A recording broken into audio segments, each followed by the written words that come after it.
The damage there, and the tower takes 2 little taps on the butt to say, all right, Cassante, you're good, but you're not level 6 yet. You can't take that fight, just as we see mid lane going in. And right now, it seems to be a dichotomy. This is the mid lane that we talked about that needs to go well for LGD. Ooh. And that's a force flash. Oh, no! Kept himself stationary, and now Cream's got himself an advantage. You know, I still like it, though.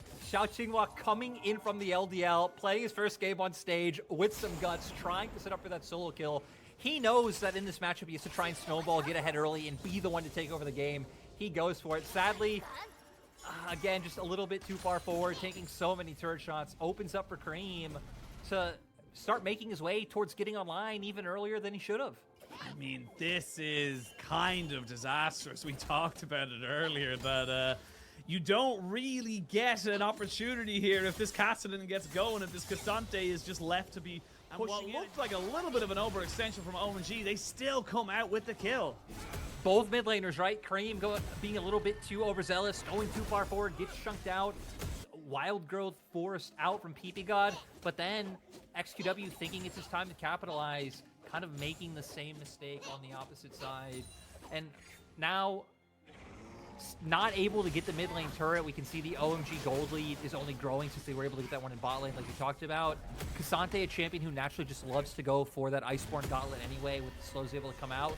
You think about it, ever since it was changed to only give armor, you look at LGD's composition, it just feels like a perfect fit up against what they're throwing at him. And, yeah. Never mind, he's dead now, but the Cassidy has hit his buttons, and the Cassidy equals out these trades. 3 for 3 so far. You got a Yuumi and a Nard, though. 2 little Yordles moving forward to try and make this one work. Aki's just getting hit and hit and hit. Cream has no mana, which means he's just going to have to try and back this one away, use the last of it to just try and riff walk, but at the end of it all, still a 3 for 3. And it was just crazy to see, right? The skirmishing coming out from both sides. I mean, when you have so much mobility coming out, I'd say on the key champion on both sides, you'd expect it to be scrappier, to be a bit messier. And with that, with the trade going even, neither team going to even be able to turn this into any sort of objective. We can see it looked like OMG were getting out onto the map first. Cream trying to see if he can burn this one down, and the rest of OMG are following up with him. They know they can make this one work. A shutdown onto the Gnar. There's nowhere for the Maokai to go. The Sivir is dead. It's all falling apart. What went so perfectly well has just turned into a perfect ace.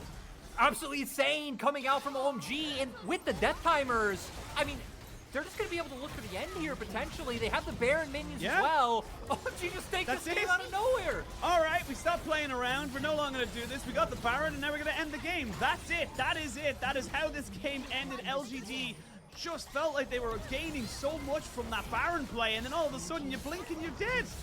I feel like the biggest thing to take away from that last fight is the fact that summoners were blown on both sides, but when it comes to flashes, it feels like they are much more crucial for the side of LGD to have.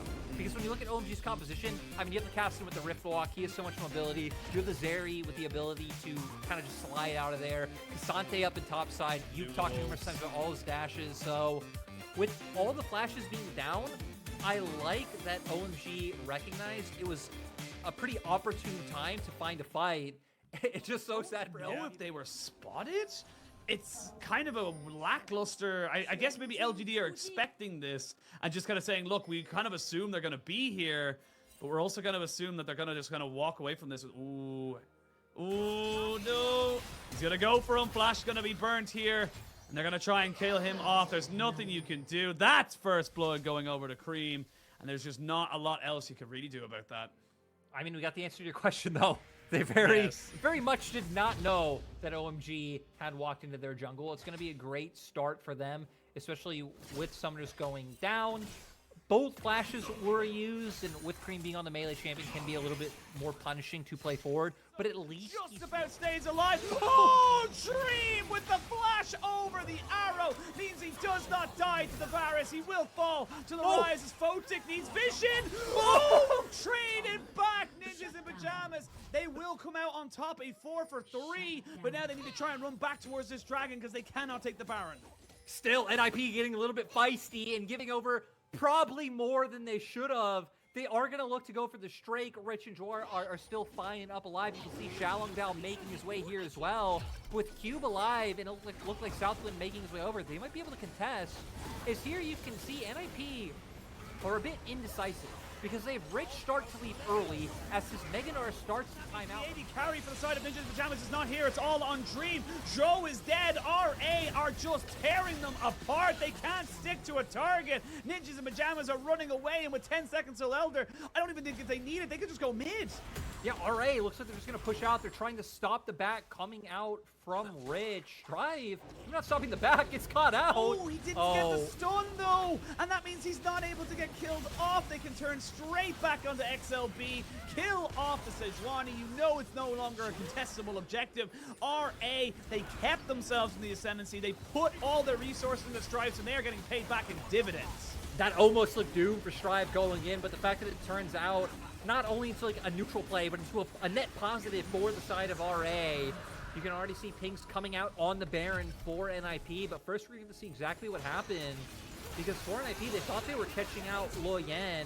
We see the ults come out from people pretty much across the board. Southwind goes forward. They get the Soul Flare out of him. This is where the game get a little bit risky, though. You've gone a little bit too far forward, and now Southwind is dead. Whoa! I don't know if you want to be all that much far forward, but there we go. Rich finally gets a good in our ultimate. They need to try and make this one fight work. There's a double kill coming out now for the Quoting. A Sivir finally comes online. They're TPing towards mid and bot. Are they going to try and end themselves? Have we just seen RA throw the game? I mean, I don't know if they feel confidence in if this game keeps going with how well RA have done in team fights. They've about 30-second death timers on the Varus. They're going to go for the push, but Strive is here to try to stop this.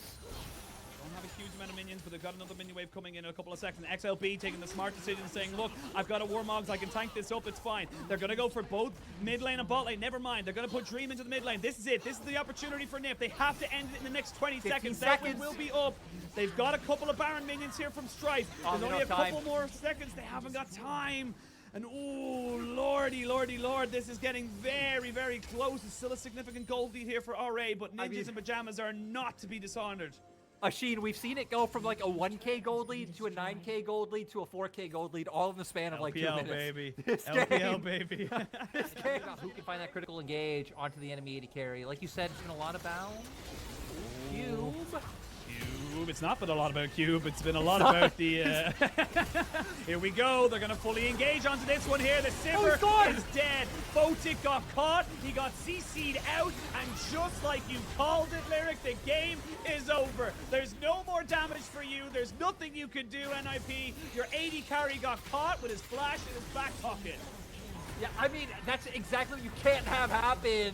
Just huge mistake coming out from Photic. RA going to be able to go for the end. This game was a war of attrition, and the fact that RA were able to put up losing those early Drakes and make it through has been quite commendable. They don't have a wave, but they should still be able to look for this. You can see XLB trying his very best. He's going to flash away. He has got himself his space and his Warmog to try and keep himself alive, but I think it's just a futile effort at this point. You're 5v1 and you are nothing but HP. You have literally nothing to gain or to offer in terms of damage. The Heimerdinger, a little bit more, but again, not going to be enough. Despite the early setbacks, RA will take the advantage in this series. Honestly, I feel like coming out from how we saw the early lanes going, this should have been a game that NIP were able to take.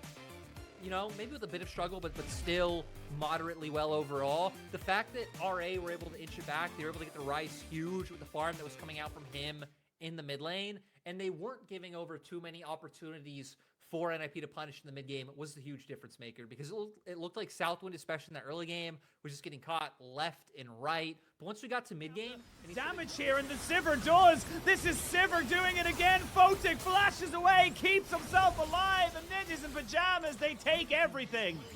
NIP, they find the targets. With NIP being the ones engaging into the fight, it sets up that RA aren't able to lock down Photic, aren't able to take down the one huge damage dealer on their side to be able to guarantee a fight for themselves. We see why Maokai is such a huge priority with that ultimate, just zoning them into that pit. And now, not only do NIP have a Baron, they're going to start breaking down these structures, and they're once again back in the driver's seat. 4-0-4 on Photic. This is not where you wanted to be if you were RA. An error coming up on the side of RA if they look at Photic right now. He is untouchable, unkillable, but I will say that we are in a position now where they get a couple bit of gold. But let's have a look at the replay here, because again, you've used so much in that you're trying to make this one work. You don't really have the kind of same facilities as you had a few minutes ago. It's like, I mean, the Maokai ult doing so much to bring them all in, and at the same time, down so much and pushing RA back. That one's dead. Oh. Scorch, my brother, Scorch. And now they're going to get the tower as well. Ooh, that's not the Prowler's Claw you wanted right there. There's a Chain of Corruption going down on top of the Yuumi. So we're going to see now Fota getting a little bit of damage down on top of him. They're going to be stopwatches used galore. It's an almost identical fight that we saw last time where NIP are in the driver's seat, but then they just throw it away over a random engage. At least this time around, NIP have the split pusher to try to find something somewhere else on the map, but you're right. Throwing away a lot of the gains that they had just made in the previous 2 minutes. Dream not having a good game whatsoever on this Renekton so far, and it's set up for the counter punch to come up from RA. We're going to see it here. This is just unfortunate, though. Prowler's Claw after it. Like, you got the kill. Move on. You don't need to do anything else. But yeah, it just feels like Dream goes in with the Prowler's Claw, and then it just ruins him. Yeah, goes in, gets locked down. Other members wanting to follow through so he's able to buy time. Pulls like a Yuumi ult thrown out. And the fact you have the Silas able to take away that Malphite as well. Lock down both Photic and Xiaolongbao. Sets up for the pig to come out. And, I mean, the range coming out from the ultimate. Luo Yan guarantees another that last time is that... Wait. Can I interrupt for 1 second? Just say, like, the damage numbers we just saw of, like, 29% of the team's damage, Photic. 27% of the team's damage, Xiaolongbao. Not surprising. Yeah. Like, again, Maokai does really pack a hefty punch. But just to, like, give Xiaolongbao his due in terms of what he's been able to do with the ultimates, with the saplings coming out in this game.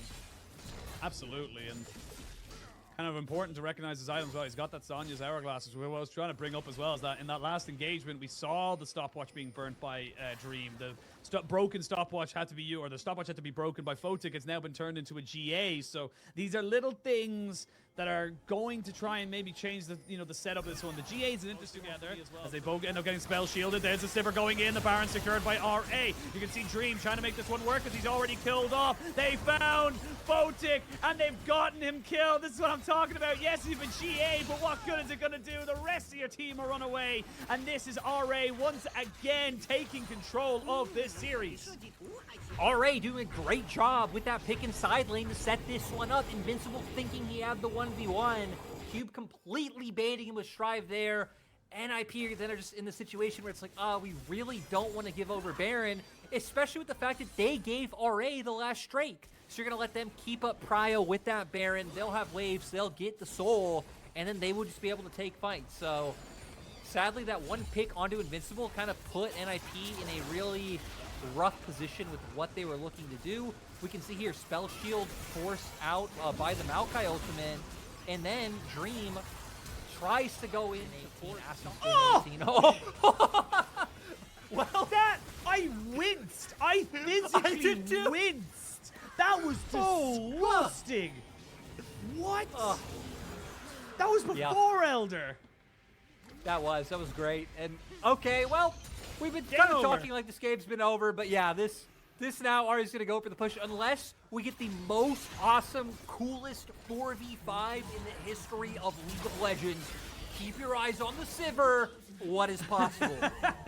What is possible? Radio sports broadcast lyric is my favorite, but what is possible and what is probable, those are two very different conversations, and I can tell you right now, the probability